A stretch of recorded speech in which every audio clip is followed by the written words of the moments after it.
Hi, my name is David Wilburn, and today I'm going to talk about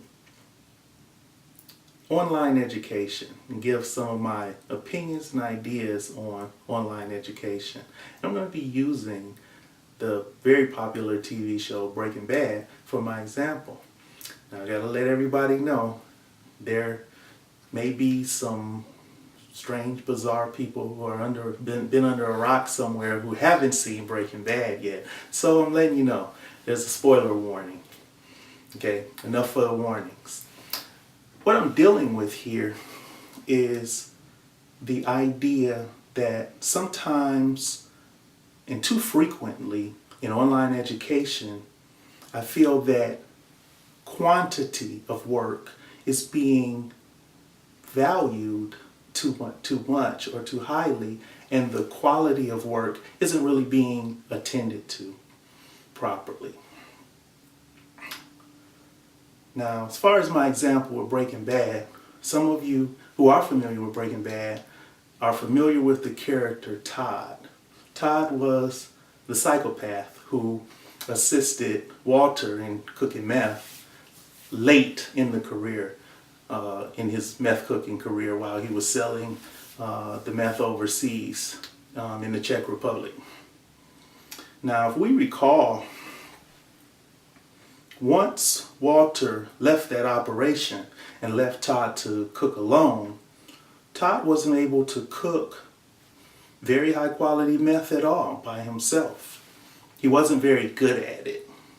He couldn't get the color right. He couldn't get the quality above 72%, I think was his highest quality that he was able to attain on his own. Now, if we recall, Jesse Pinkman also cooked with Walter White, and he learned from Walter White, yet Jesse was able to cook consistently 96% quality methamphetamine, 92% high qualities, almost the same quality as Walter White. Why was this? Well, I think it relates to the different teaching methods that were going on when Walt was teaching Jesse and when Walt was teaching Todd. Think about it. When Walt was teaching Jesse, we saw Jesse was a huge screw up. He wasn't attentive. He was paying attention to other things. He had other things on his mind. This made Walter be very attentive to him. He was constantly correcting Jesse, constantly intervening, constantly impacting what Jesse was doing, reminding him, you have to do this. The next step is this. Stop doing that. Do this the correct way. And all of that time that Walter was teaching Jesse, he was a very attentive teacher, and what he did was he continually intervened in Jesse's education in terms of cooking meth. Now, let's think about when he was cooking with Todd. At that point, Walter wasn't interested in particularly teaching Todd.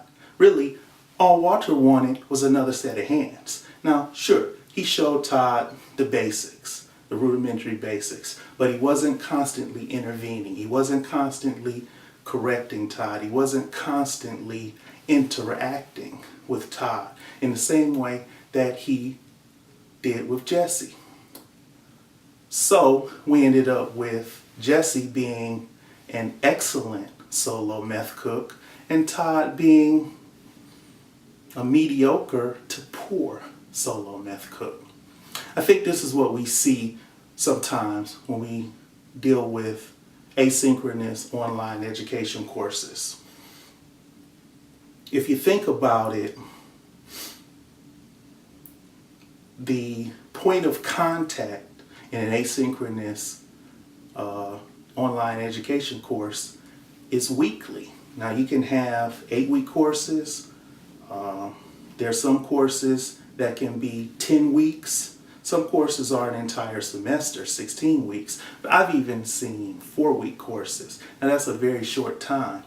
But let's think about what this means for an asynchronous online education course. Generally, there are a couple requirements that a student's going to have to attend to every week.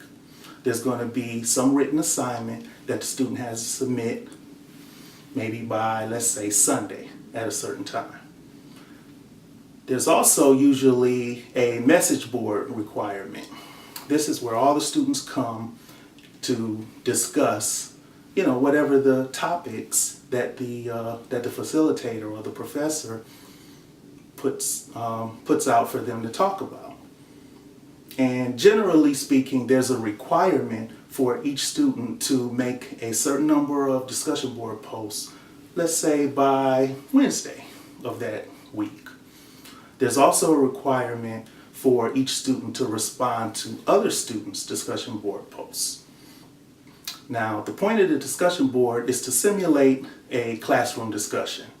What would be happening in a brick and mortar school in a situation in which the professor was standing in front of class and leading a discussion of the entire class about whatever topic that was at hand. But if we think about what's actually going on here, each week the student has 2 or 3 well-defined goals that they have to deal with.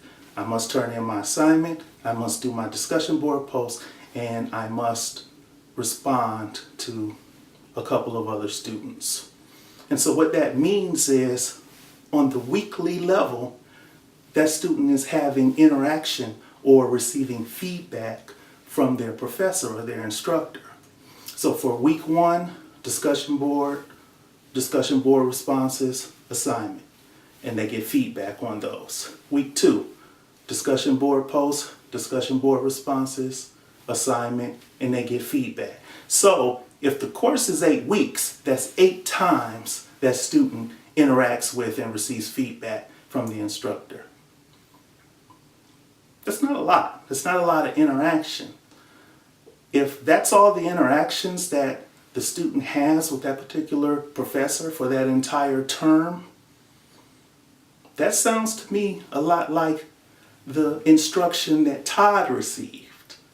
Now, in a brick and mortar situation, as an educator, I can tell you that you have an opportunity to interact with the student, to stop whatever you're doing, and I use the term interrogate that student's level of understanding. And I'm using interrogate in its neutral connotation.